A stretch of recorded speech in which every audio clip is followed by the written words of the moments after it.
Hello, cruel world. Hello, everyone, and welcome once again to Ultrasonic Film. As always, I'm your host, James, talking about movies, and more movies. I have a very special guest on the show right now, Brandon Rhiness. Brandon, welcome to Ultrasonic Film. Thanks for having me on. It's great to have you here. I had the great pleasure of watching your films Grotesque and Grotesque 2 back to back. The reason I particularly enjoyed them so much, besides the fact that, of course, I grew up in the 80s and slasher films were predominant then, but I also really enjoyed them because you have just a cheery, gleeful central character. Whoops, I missed.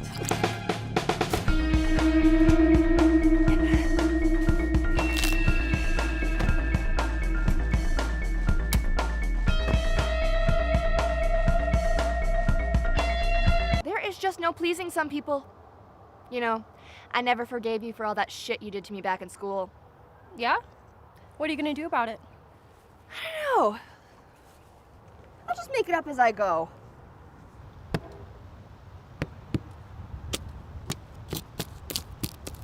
And I really think that's what makes those films work, is having a character that clearly having a lot of fun with what she's doing. Was that character always written that way? Did you ever stray away from that kind of point of view in the two films when you were writing them?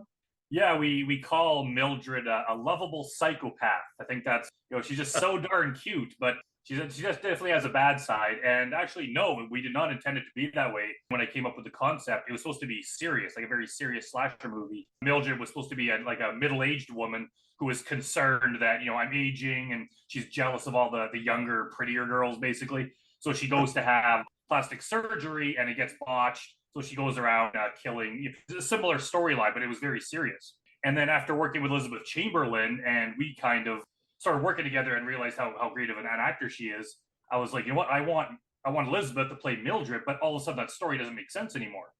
So I was like, well, there has to be a different reason that she's angry at the world.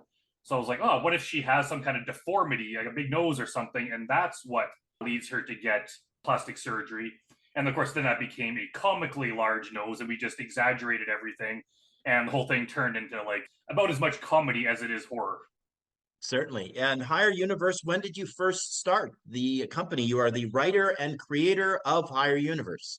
It technically started around, I think, 2012. We started off doing comic books. I've always been interested in comics, and I dabbled in comic books and film before. I just never really took it seriously. It was just something I do once in a while. And then, 2012, I was like, what if we just did this seriously and, put money into it and actually tried to do it? So we started making comic books, and they were actually pretty popular. We started selling them. And I was like, you know what? When I was younger, like I used to be into film and writing screenplays. Now that I have momentum, maybe I could start doing that.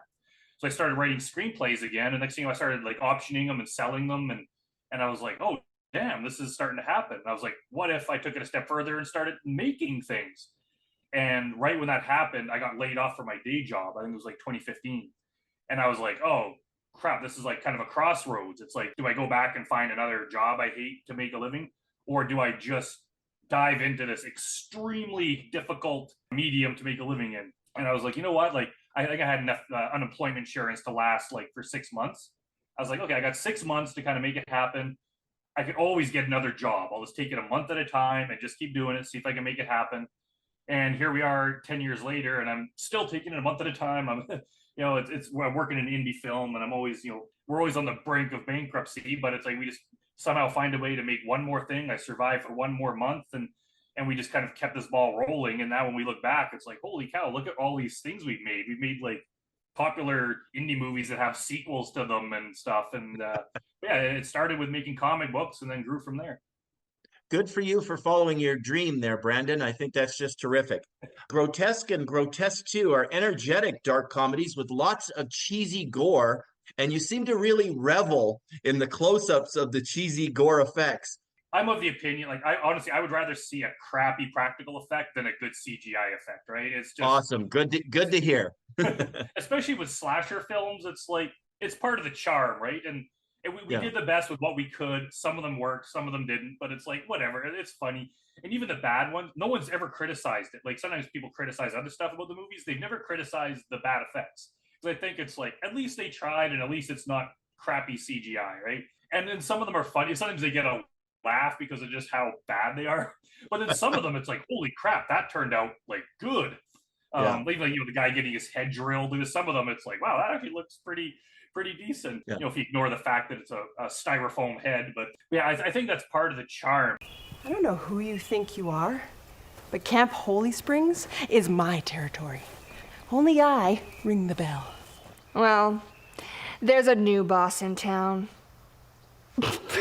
Sorry, that sucked.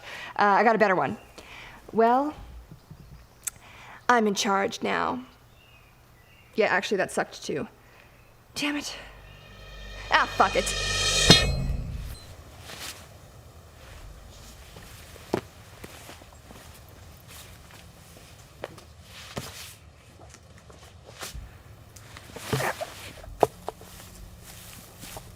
Can I play?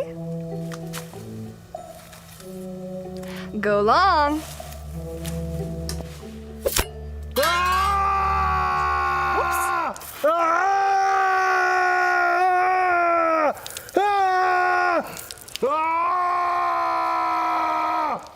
I was aiming for his head. Brandon, what else do you have coming on up? I assume you've got many balls in the air, many projects that you're working on in the future. Yeah, I've been writing a lot. Honestly, Grotesque 2 took a lot out of me, both financially and just incredible amount of work it took. I'm just not in a position to like jump into something that big again.